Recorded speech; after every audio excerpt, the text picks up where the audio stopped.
Olá pessoal, graça e paz, uma boa noite a todos. Eu só queria deixar um versículo da palavra de Deus, hoje vou ser bem breve, aos Hebreus 12,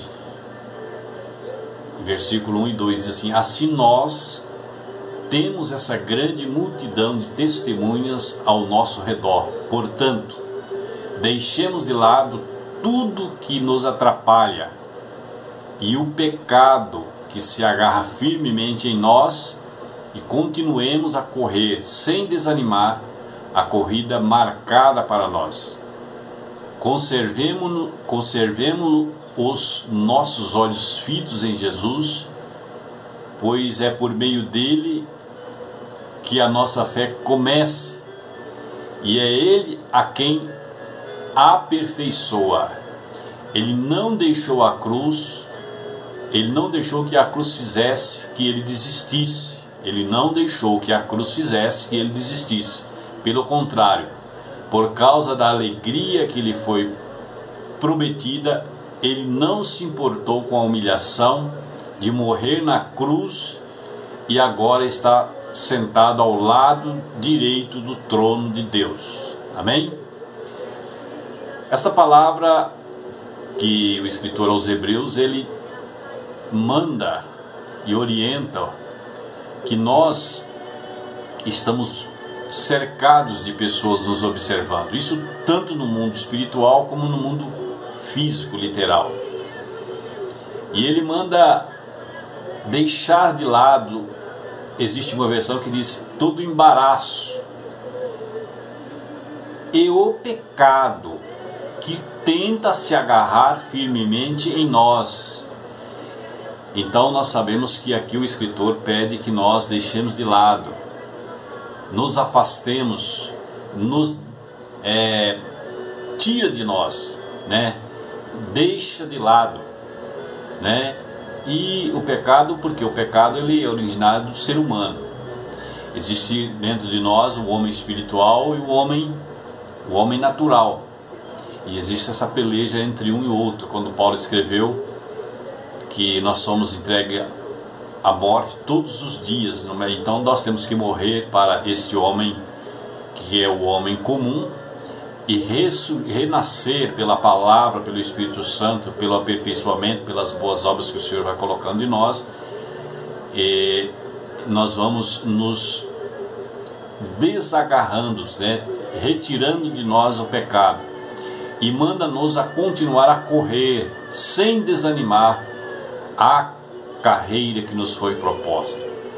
E ele manda conservar os nossos fitos em Jesus, né? Fitos em Jesus. Jesus é um exemplo para nós. Quando nós lemos os evangelhos, a palavra, os atos de Jesus, as atitudes de Jesus, Jesus sabendo que ele passaria pela formação do seu grupo ministerial, seria acusado, condenado, iria à cruz e depois ele foi sepultado, porém ao terceiro dia ressuscitou, ressurgente e em glória.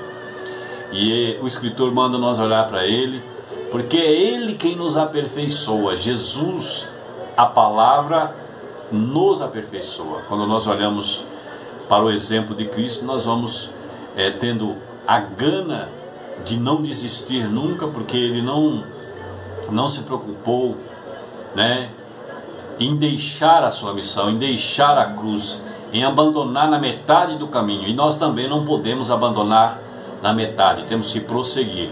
Amém? E ele fala que Jesus, ele não desistiu, pelo contrário, por causa da alegria lhe foi proposta, ele não se importou com a humilhação, né? Ao morrer na cruz pelos nossos pecados, porém, hoje ele está ressurgido e em glória, sentado à destra de Deus. E é o trajeto que nós temos que também seguir na nossa caminhada com Cristo, né? Desapegar, despir-se de tudo aquilo que atrapalha e seguir a carreira que nos está proposta. Quando Paulo escreveu, ele disse: combati o bom combate e acabei a carreira. Você tem uma carreira e Jesus te chamou nessa caminhada cristã, não para parar, nem para desistir, não para se enrolar com as coisas desta vida, mas seguir adiante e vencer e triunfar. Deus abençoe você e um abraço, que você nunca desista, recue, nunca recue, amém? A palavra do Senhor, ela diz no mesmo livro de Hebreus, no capítulo 10 e o verso 37, diz: pois, como se diz as Escrituras Sagradas, um pouco mais de tempo, um pouco mesmo, e virá aquele que há de vir, e não há de demorar, amém? Então, que eu e possamos seguir adiante, porque o que temos que alcançar está mais próximo do que quando nós começamos a nossa fé. E que Deus abençoe a sua vida, e que você não desista nunca da sua caminhada com Cristo. E Deus abençoe você.